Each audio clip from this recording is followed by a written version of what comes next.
91. The Theology of the Diaconate. The word minister in Scripture is diakonos, which is also translated as deacon.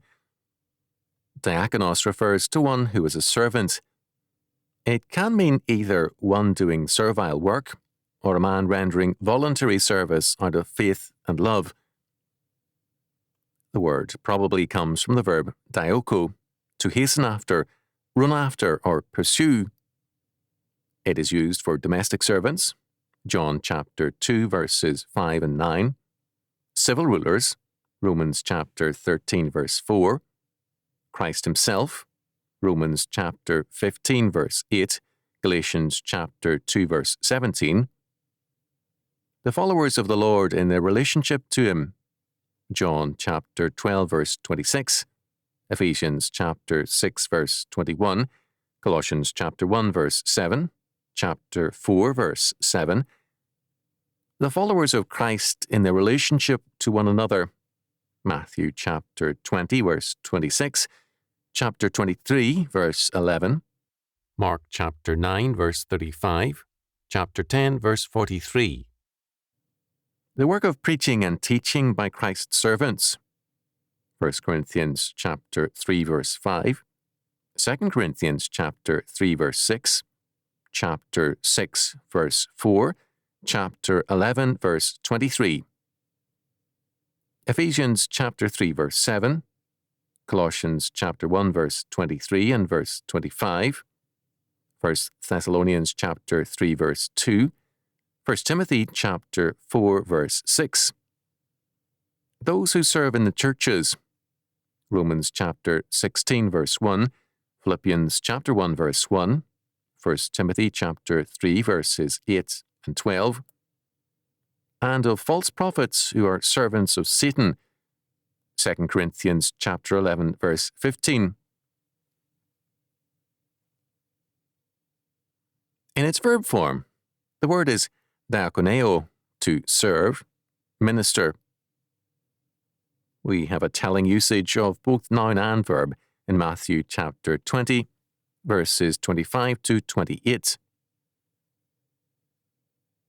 But Jesus called them unto him and said, Ye know that the princes of the Gentiles exercise dominion over them, and they that are great exercise authority upon them. But it shall not be so among you. But whosoever will be great among you, let him be your minister. And whosoever will be chief among you, let him be your servant. Even as the Son of Man came not to be ministered unto, but to minister, and to give his life a ransom for many. The chain of references linking these words to the Old Testament are so many that only a few can be cited here. First of all, there's the matter of dominion. The fall brought about a perversion of man's calling to exercise dominion. Genesis chapter 1 verses 26 to 28 makes clear that dominion is to be exercised over the earth, not over man. The reference to every living thing is to animal life. Man, the sinner, seeks to gain dominion over other men and to assert authority and power over men. Such a dominion is a prerogative of God, not of man. To exercise God's dominion means to deny him and to make war against him. For Christians, to seek such power is godless.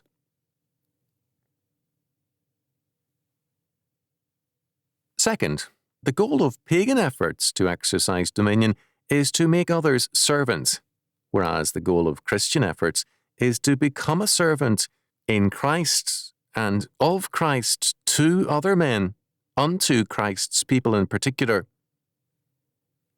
This is stated repeatedly, as in 1 Peter chapter 5, verses 2 and 3.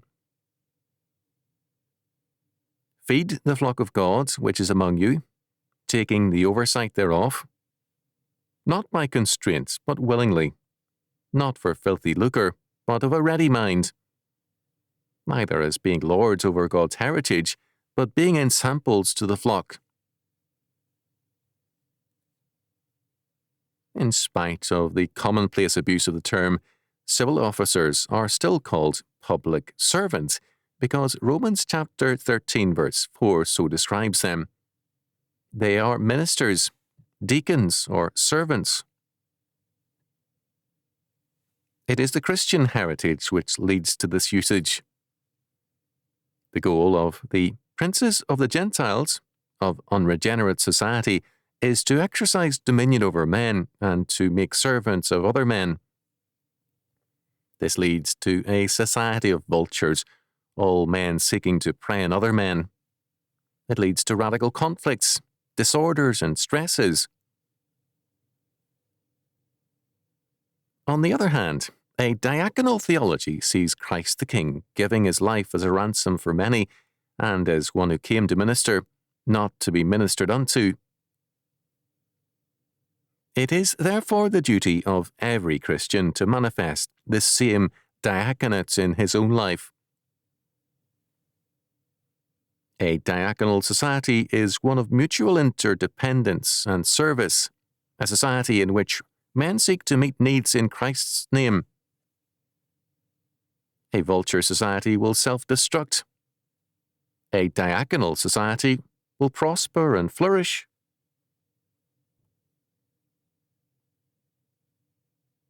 The Old Testament is full of laws regarding our duty to our neighbour, laws of charity, laws involving a concern for strangers, widows, orphans, and much more. This led, in subsequent developments, to the law of neighbours, whereby a man was required to be thoughtful of his neighbours, no undue noise, no intrusion designed to harm a community, no self-assertion in violation of others' property rights, and so on. Third, the emphatic duty to minister is stated by our Lord in telling words, "But it shall not be so among you." Those who desire to be great in his kingdom must be ministers to others, and he who desires to be chief, he must be a slave, for the word translated as servant is literally doulos, slave, bondservant.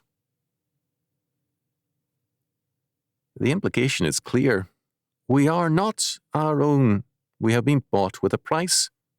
1 Corinthians chapter 6, verses 19 and 20. And we must therefore do that which our Lord and owner requires us to do, to minister in his name. Because our ministry or service is as servants of Christ and in his name, as well as according to his word, we cannot be the servants of men. We are Christ's free men as well as his servants. 1 Corinthians chapter 7, verse 22. You are bought with a price. Be not ye the servants of men or slaves under man's direction. 1 Corinthians chapter 7, verse 23. Fourth, this duty of ministry applies not only to the redeemed man, but also to his institutions. Church and state must both be diaconal in their nature and ministry. The state as Lord exercising dominion, claiming the power of eminent domain, and treating citizens as subjects is pagan. It becomes a vulture state, not a diaconate. The same is true of the church. Fifth, the heart of any theology of the diaconate being Christ's ministry in atoning death, it follows that the diaconate is a ministry of justice and grace. God's absolute justice was upheld by Christ and made the means of opening up grace to fallen man. The diaconate, thus, is grounded in the reality of justice and grace, and it can never despise either. It's an extension of the government and jurisdiction of grace, and it moves in terms of God's law, the essence of which stresses the diaconal community. Sixth, because the diaconate establishes community in Christ's name among his people and witnesses to that community to those outside the kingdom, communion is basic to the diaconal community. Communion is a fact which means more than a ritual. It is mutual service as members of Christ and as members of one another. Church life today is in violation of this. People seek their own kind, socially and intellectually. Instead of communion, we have division and snobbery. The Church celebrates communion in a rite and denies it in practice. The line of division between a vulture society and a diaconal society is thereby blurred and slighted. Modern vulture societies, because of their Christian past, seek to maintain the facade of a communion and service, but it is transferred from the realm of the person's daily life to the impersonal agencies of state, which handle charity and welfare. This impersonality is a further shove outside of society to the recipient. It is a witness to unconcern. It says, in effect, "We're paying you well to stay out of sight and to become no nuisance to us." The vulture society has no heart, only a dole of money. When the money runs out, the vulture nature will appear very clearly.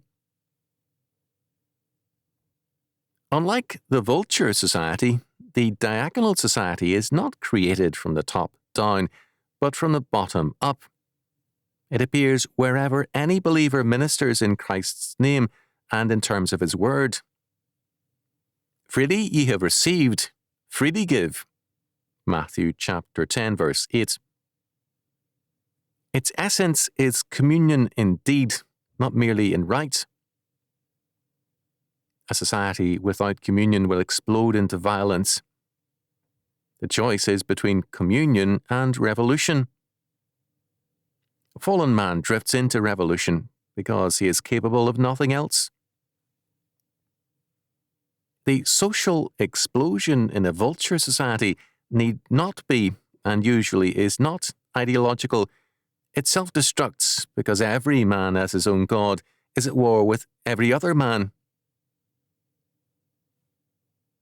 Any supposedly Christian group which reduces communion only to a rite is aiding and abetting the forces of disintegration.